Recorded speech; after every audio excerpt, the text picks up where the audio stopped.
Good evening, everyone. Indiana's own Dana Black with Turn Left, coming to you live from Black Pearl Studios.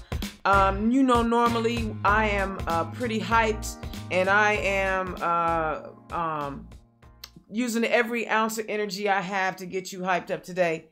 But I am not in a hype mood today. More specifically, I am distressed. I am disturbed.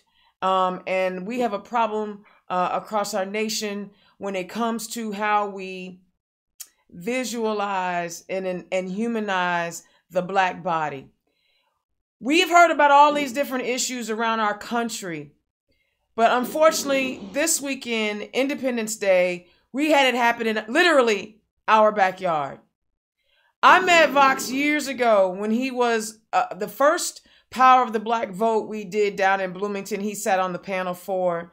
He was at the NAACP banquet where I was the keynote, and he hung out with myself and Clerk Bolden afterwards. He is someone who has been a vocal member of the Bloomington community and the Monroe County community on a much larger level. And unfortunately, he had his manhood, his humanhood attempted to take it away from him. He is still here with us today, and he can share his story in his words. He doesn't need me to tell it. He can tell it. Vauxx, welcome to Turn Left. First of all, hey Dana, thank you for having me. First of all, let me express, as we talked earlier today, I just didn't have the words to really quantify what you went through. And I am so deeply sorry that someone who was an advocate for our community had, not just anyone, you know what I'm saying, that you had to go through this. Please, in your own words, tell us about the events that happened on the 4th of July. The 4th of July, our nation's Independence Day.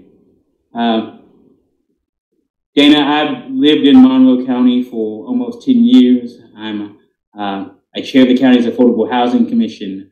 I'm a Human Rights Commissioner. I'm well known. I would like to think that makes me safe. I was mistaken. I planned on having an outing with some friends. You know, we weren't gonna celebrate the 4th of July because the 4th of July didn't free everybody. But we were going to go out there and watch an eclipse, camp, and just enjoy some, good company with each other. I perked. We were at Indiana State Forest, right by Lake Monroe. So in my backyard, I felt fairly comfortable. A buddy and I grabbed some packs, and our campsite was maybe about a 10-minute walk in. As we began hiking in the woods, we encountered a man who had on an oversized cowboy hat that had a Confederate flag print on it. So, I already wasn't feeling it. But I said, okay, I'm not going to judge this person by this moment or by this single item. So we were cordial enough, my friend who was white, and we kept moving. A moment later, we hear him on our ATV, driver behind us. He informs us that it's his land and asks what we're doing. They always feel they can police Black bodies. But since I thought that I knew that we were on public property because about 150 feet from the water is always public property. It's considered like a spillway. But rather than argue, I just apologized. I told him that we thought that the organizers had reached out to the property owner. We didn't mean any disrespect. He kind of strongly urged us that he would give us a ride on his ATV. We were kind of shocked that once we got on the ATV and he gave us a ride, it was like a 15-second ride because we were basically almost at the campsite already. But we went ahead on. We met the organizer. We explained to him what happened. We ran into this individual. He informed us that that's not the property owner. Maybe he knows the property owner. Then perhaps they could be friends. But nonetheless, we went ahead and advised the rest of the people that we were expecting that they should take the public beach. That way it just wouldn't be a conflict. So we had some more friends arrive, and they informed us that, hey, there was this guy He had the beach blocked off with a boat and some ATVs. When we tried to pass, he yelled white power at us. And these were white folks as well, and they were disturbed. So my friend and I spoke, and we said, well, you know what? He was cordial enough. Maybe he is just drunk and slightly acting out of sorts. Let's go talk to the rest of his party and see if cooler heads can prevail. We can be good neighbors. We walked up to them. We asked if we could just speak to one of them in private. She was willing to engage. We chatted for a moment. The gentleman who we had first encountered joined us, became very aggressive and belligerent. So we decided, you know, let's just walk away from this. So as we were walking away, my friend and I, maybe about a minute towards walking back to our site, I hear this man run up behind me, and he goes to knock me to the ground. I move, he falls. Another gentleman hits me from behind. I stumble, we get in a tussle, and then there's a third guy who takes me to the ground. And in a moment, there were two more guys on top of me. So now we're at a total, I would feel, about 5 guys. They easily overwhelm me, somehow maneuver me, drag me to the base of a tree, pin my body down. And so while I'm tussling with these guys, the dogs are making commotion. My friend is screaming because there's someone that's holding him back that I can't quite see. And people are hearing this commotion. We're just a few minutes into the park. We're not that far off the beaten trail. People start hearing. People who are planning on arriving to the event intervene. And as they have me pinned against a tree, one of the individual's daughters comes out and is screaming and crying and begging for her father and his friends to get off me. It was mind-blowing, and there was a moment where, as people are arriving and more people are arriving, the gentleman literally, I hear him say, get a noose. Not get a rope, get a noose. And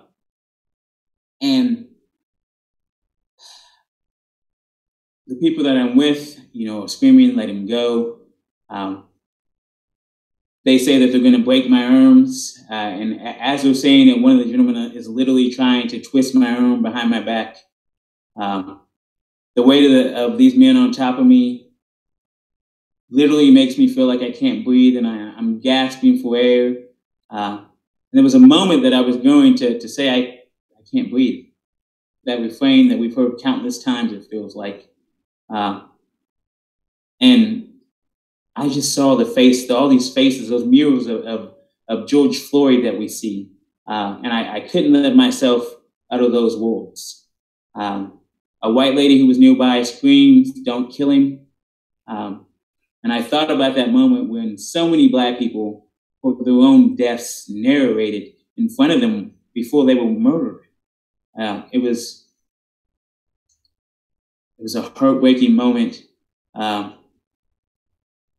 As more people come and the gentlemen become more violent, they start yelling for the onlookers to leave.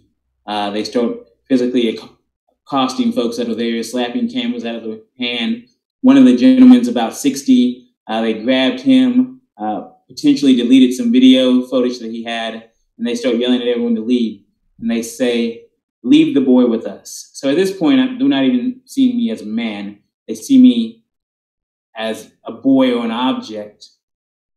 And there was a moment when everyone around me is white at this time.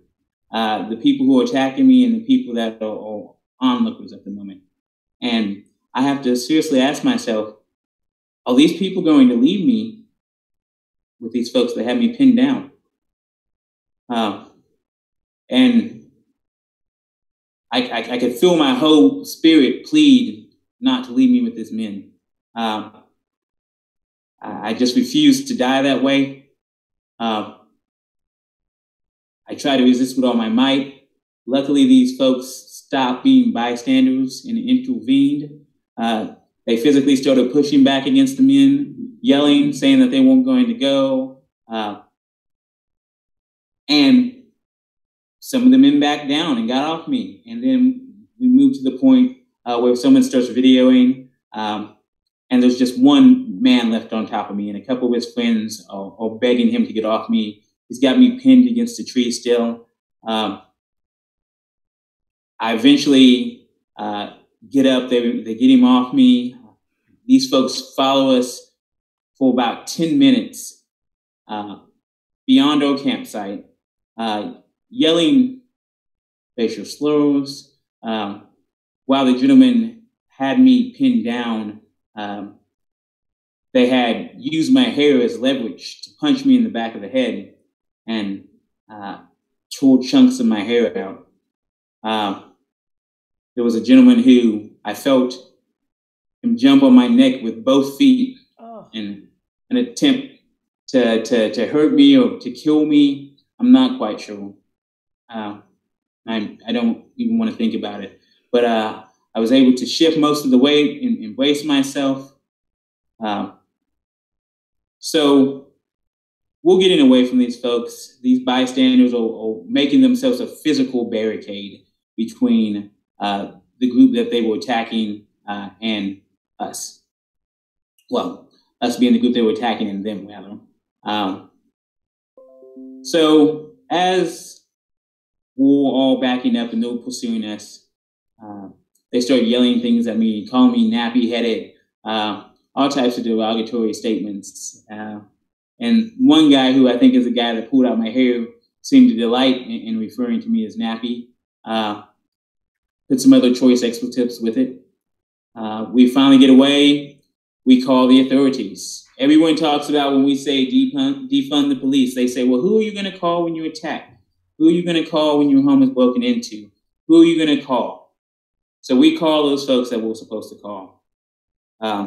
We wait, I think, approximately 45 minutes. These individuals arrive. They go talk to these folks that have attacked us first. They don't come and say, hey, we heard you were attacked. Does anyone need medical assistance? Is everyone all right? They go up and talk to these white men. They eventually make their way around to me about another 20 minutes later.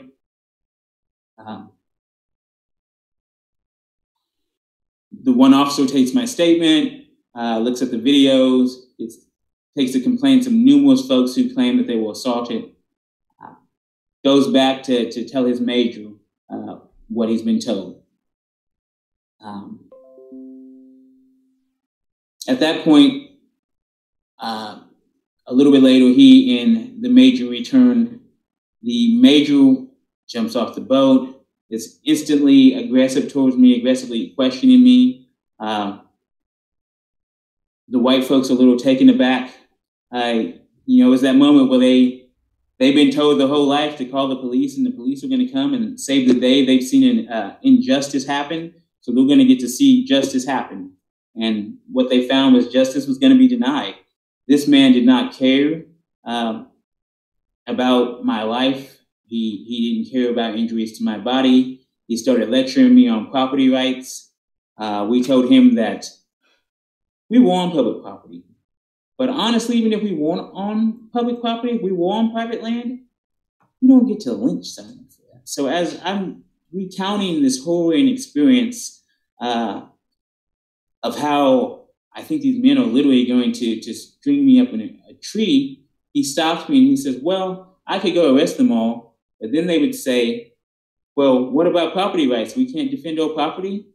And he was just very fixated on what has just been endemic of the whole nation, that folks are willing to put the value of property over Black lives. And when we say that didn't just start happening, it's always been that way in this nation. We've always just been considered property, and there's always been property that was more valuable than us. So this man is moved only when the white folks that are there become aggressive, they become irate, they question him, they become upset. Then he goes back. He gets the individuals' names. He comes back. The white folks are still upset. He takes photos of injuries. He didn't ask me if I needed an ambulance. He just was willing to take pictures of my injuries. And they were kind enough to at least offer us a way back, so we didn't have to go back past these individuals that had just assaulted us. So we take this boat ride with this white man, and I feel like Black people have been through that line before. But as I'm on this boat and we're watching the racists that have just assaulted me have a good time and continue to drink beer on the beach and play music, we leave our campsite because we're scared they might hurt us in the middle of the night, and we go home. The next day, I'm still in pain. I still have signs of a concussion. I go to the ER. The doctor is flabbergasted. She diagnoses me with a mild concussion. She documents the rib hair. In my diagnosis, there was a thing that I'd never seen before. She literally put one of the diagnoses as racial injustice. And we really need to realize that while we're talking about pandemic, that racism has always been America's original pandemic. So the doctor was so irate that she demands that these officers come back, question me again, and add a whole medical evaluation to the incident report. So they can tell I'm very uncomfortable. One of the officers comes back. The medical staff stay with me while he updates his report. I ask him again if these folks are going to be arrested. He tells me all they can do is just file a report. And that brings us to here, where somehow I have to post a video and beg for people to recognize my humanity. And people responded. The whole nation responded. Millions of folks shared and engaged and liked and viewed and spoke up and reached out to elected officials, and the whole nation was moved. They were willing to show that it was time to stop being bystanders. It was time to become active participants, that Black lives do indeed matter, and that white folks are going to start putting their bodies in the fray as well. So, I know a lot of people are hoping that emotionally you are well, and it may be too much for us to ask at this point. Are you well?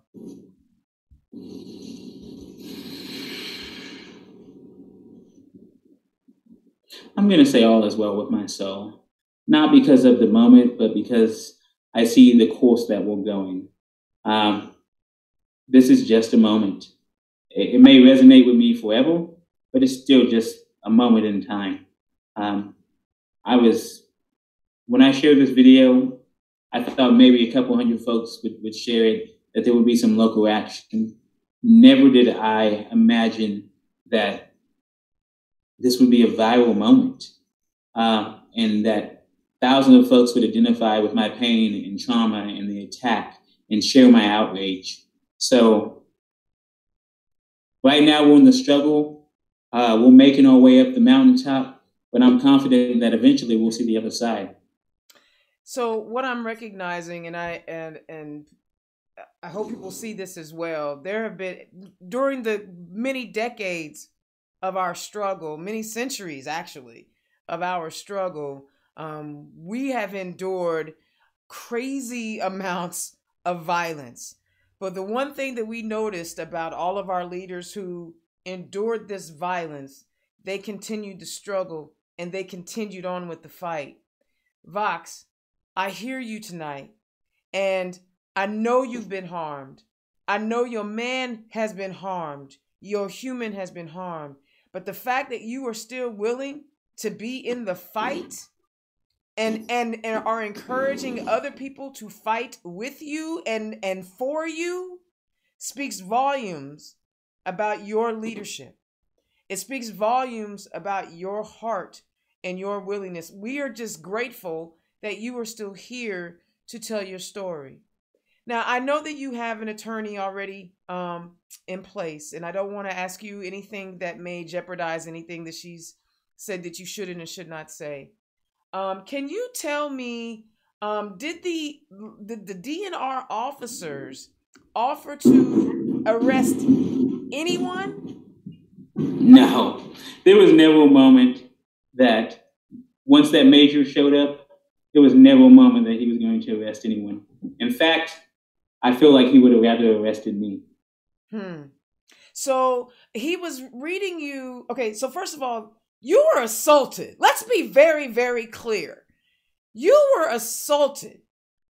And law enforcement officers did not feel that an assault was worth an arrest. I've seen people get arrested for, I've been arrested for less than that, for a taillight being out. But you were assaulted. I don't want to put words into your mouth. And you said you felt like the officer would have rather arrested you while he was reading you the riot act on property rights. You were not by yourself. Did the police officer actually address any of your white friends and teammates about property rights? No, he just lectured me. So one of the things that I said that I wanted to, the area that I wanted to focus in on is the political side of this. And people will often say, Dana, it's too soon to politicize. But you are an activist in the street, so you were very comfortable with this conversation. There are policies in place on how law enforcement officers are supposed to conduct themselves. And it appears that this particular law enforcement officer did not follow policy. Can you tell me what real justice and resolution will look like for you in this instance? Did I lose you, Vauxx? It's winning the battle. I'm still here. You still see me? Okay. Yeah, you froze up a little bit, but you're still here. All right. Okay, I'm glad. I think justice is winning the battle, which is demanding that these folks are immediately arrested, that they are prosecuted to the full authority of the law. I think the waging the war that we need to engage is asking for those systemic changes, those things that you talk about that the elected leaders should do. We need to demand that officers are doing their duty, that they're fulfilling that oath. We need to demand that they're actually going to be trained to where they can encounter folks in a fair and impartial way. They need to be culturally and racially aware. Part of that is going to also be limiting police contact. Police aren't designed in our society to handle every ill. It's unfair for them to have to be masters of every trade. And it's unfair to the community who could be better served by other professionals having some of the functions. We use police for a lot of things. If you have a fender bender and need to process, just a claim for insurance, you have to go to the police. When in reality, we could just simply have, a traffic cop without a gun, just go and fill out that report. We could train them. We don't need police for every function. We could have mental health care workers. We could have a whole host of professionals that are trained to handle these situations. I'm sorry, I've got a whole team here. That's all right. That's all right. But I'm happy that I have the support, and I'm happy that I have all these hands to help me Absolutely. out. So justice is also making sure that these officers are held to account, that they're not ever able to just do this to someone else again. That officers know that if they don't do their duty, that they're going to be held accountable as well. That the law is equal and it affects everyone the same way. Yeah. And so one of the things that has been very stressful for us on this side of the aisle, because the show is called Turn Left, on this side of the aisle has been the lack of true engagement when it comes to hate crimes legislation in our state house. Last year, they came out with a watered down hate crimes legislation that because honestly, if you just want to be real about it, the folks on the other side are scared of trans people. I don't know what they're scared of. They just scared of trans people. And we don't have a comprehensive hate crimes legislation now. I know that you are a huge supporter of the LGBTQ plus community. You have always voiced your support for communities outside of your own. Talk about what it would mean to have comprehensive hate crimes legislation come out of our state house this year. Well, when we say Black Lives Matter, we inherently mean all Black Lives Matter. And that means that we're going to protect Black lives that are trans, Black lives that are non-gender conforming, Black lives in every myriad of expression that we have in humanity. And when we do that, we're going to make sure that we're protecting all of us. None of us are free till all of us are free. Mm-hmm. And we have to recognize that. We have a plague of Black trans women that are being murdered through our community. I feel like there's so many that you can't even call out a single name because it just passes so quickly in the moment. And we have to do that. We have to make sure that their lives matter, that they are, and if someone harms them, we need to make sure that just like I'm here demanding that the police respect me, that the police respect them as well. Absolutely. We need to make sure that they're safe as well. We need to make sure that they're welcome and supported in their communities. Absolutely. It's never been about bathrooms. It's always been about control. Say it again. So one of the things that we talked about in our Power of the Black Vote, because we are always working to engage marginalized communities, and this particular discussion was about Power of the Black Vote. You were very explicit. This was 2 years ago, my brother. So that you ain't new to the struggle. You talked about the importance of our engagement in the political system.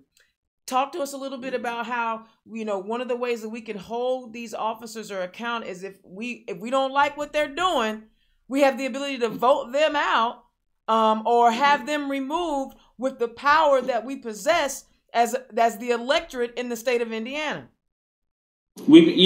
Progress always takes a myriad of tactics. And part of those tactics are making sure that we are there, we're voting, that we're electing Black leaders. And Black leaders who are going to rep for the Black community, because, my daddy used to say, not all skin folk or kinfolk. Honey. We need to make sure that we're electing Black leaders that have Black interests in mind. And we'll need to make sure that they're bold and they're courageous. Folks like yourself who are willing to go out there and go to bat for better communities. We need to make sure that we are always hustling to vote. We come from a people that our very constitution said was subhuman, that we've had to scrape and to struggle and to beg and to be killed and to be beaten and to be bloodied to vote. There's no reason for us not to vote today. And not only when we vote as a block, and we are powerful, and we need to mobilize that power and demand change. Absolutely. And so one of the other things that I wanted to make sure that we touched on before we head out of here, because I don't know, I want to make sure you tell your story for as long as you want, because I know the national media is coming and they want to talk to you. So I thank you for talking to Hoosiers First. It is going to always be a struggle. And one of the things that I reject wholeheartedly is I've seen some posts, and I've been reading this thing all day, and some of our kinfolk have been saying you knew better than to go out in the woods with a bunch of white folk. I reject that notion because I don't understand why you as a human can't go wherever you want to go with whom you want to go with without fear of your life being in danger. Dana, my family has been in Southern Indiana for almost 170 years. We didn't get here. I have great-grandparents that were college-educated property owners. They didn't get that by backing down, by accepting the boundaries that society set for them. And if they weren't going to do it, I'm not going to do it today. Folks can tell me that I shouldn't be out in the woods, that I'm not allowed to camp while Black, or whatever they want to say. But the reality is I'm going to engage in the struggle. They need to engage in the struggle too. We need to be making sure that we're all out there doing things that they say we can't do, so our children and grandchildren can do them without protest or struggle. Absolutely, because I personally do not believe in any more sundown counties in the state of Indiana. I've been multiple places, I've been over to over 50 counties, and I refuse to believe that there's a sundown county. I appreciate and applaud that. And again, the notion that you can't go watch a lunar eclipse because that's what the hell you want to do It's crazy to me. So I think that's for our community to say, yo, wait a minute. You know, we should be able to do whatever we want, just like everybody else can do, without the fear of our life being in danger. I want to make sure, like I said, I want to make sure I give you as much time to share your story. Is there something else you want us to hear from you about this experience and the ways it's going to change the way you do things or not change the way you do things? And it's going to change the way I do things, because the reality is I never saw racism like this. I had this idea in my mind that when I talk about racism, most of the time I'm talking about systemic racism. Mm-hmm. If someone told me that they were going to try to lynch me, it would have been laughable. Not only am I big and I'm strong, I'm powerful. My very name means voice. Bloomington plastered me as the man with the megaphone. I'm not afraid to speak my mind. I have a platform. I'm not afraid to use it. And I was naive enough to think that made me safe. Mm-hmm. And these men felt that they could victimize me. They didn't see a powerful figure. They didn't know who I was. All they saw was a black man that might as well have been a ghost or a spook or whatever they wanted to call me. And they didn't see my humanity. They didn't know if I had a mother. They didn't know if I had children. They didn't know if I had a favorite color or a pet that was going to need me there. They didn't care. They didn't recognize my humanity. I was an invisible man, and they felt like they could dominate me and get away with that. And if our community, if our nation hadn't moved, they would be right. Yeah. I mean, you're still here. Like I said, your hashtag is I'm alive. I know that the prosecutor is investigating. I never did understand. I guess, didn't you, at some point, the prosecutors are now involved, but I thought the prosecutors usually were involved after the arrest. I'm a little confused at why the prosecutor was actually involved prior to the, but that's a whole nother story. We'll let the Monroe County prosecutor take care of that. I'm certain that they're in touch with you and your attorney, and I don't want to put anything in jeopardy. So I would love for you to invite them on this, or invite old prosecutors Erica Oliphant.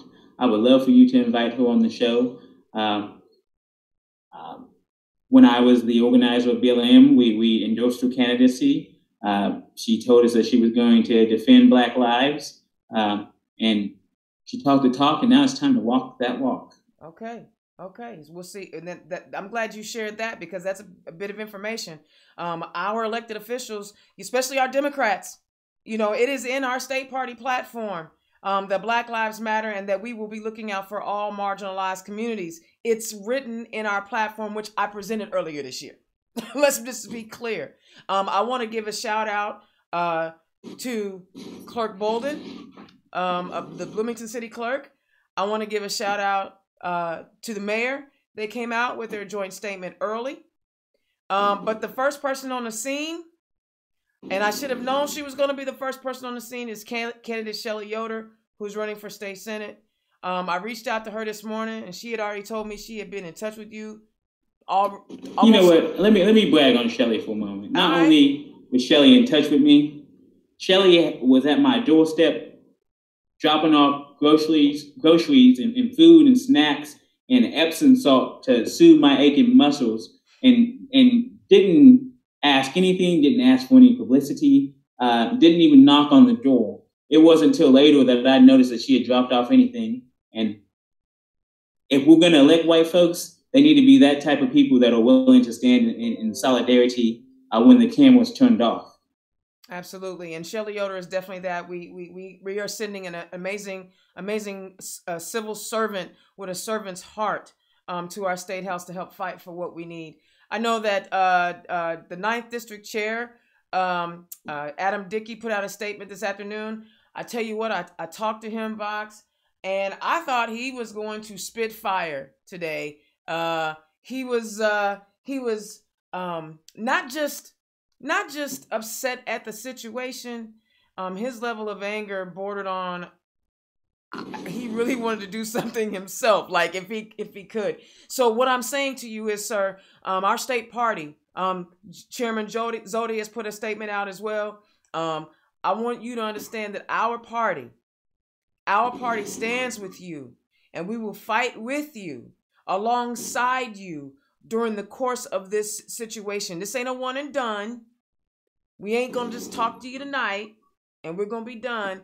Our party stands with you, and we stand against what those particular Hoosiers were doing to you and what they stand for. And we will continue to fight for you as a state party, and I know, I know Jennifer Crossley was out there last night too. She was, your Monroe County chair. I already knew she was going to do something. I didn't have to say nothing. Jennifer Crossley was out there doing her thing. So I want to make me proud. And I want to also mention that Eddie Melton and J.D. Ford and Belinda Drake were all there, reached out early, reached out in a way that was caring beyond political. That we recognized each other's humanity and supported each other.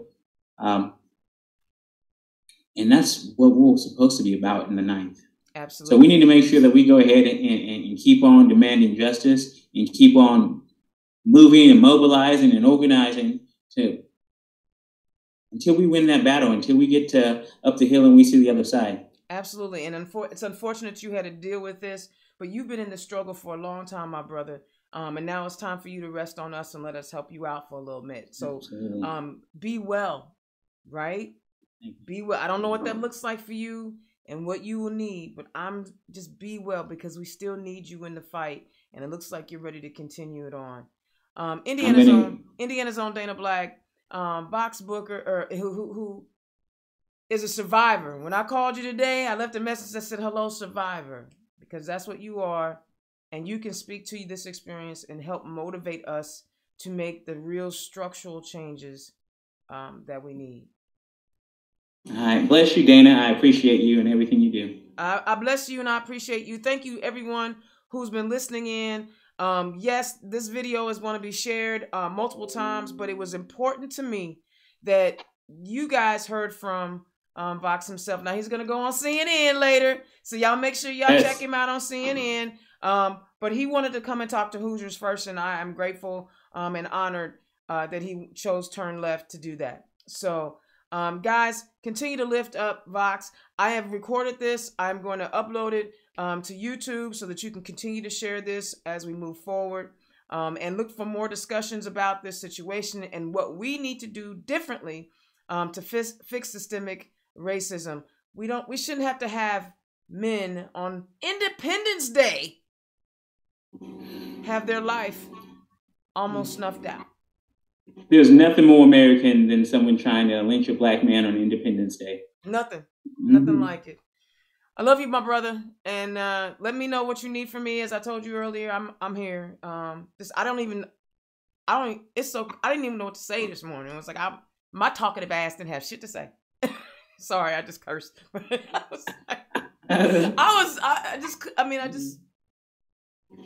It's too much. It's too much. These black folks are going through too much, but we got to do better, and we need you. So thank you very much. Thank you, everybody. You have a good night. Have a good night, Vauxx. Goodbye, everyone. Peace.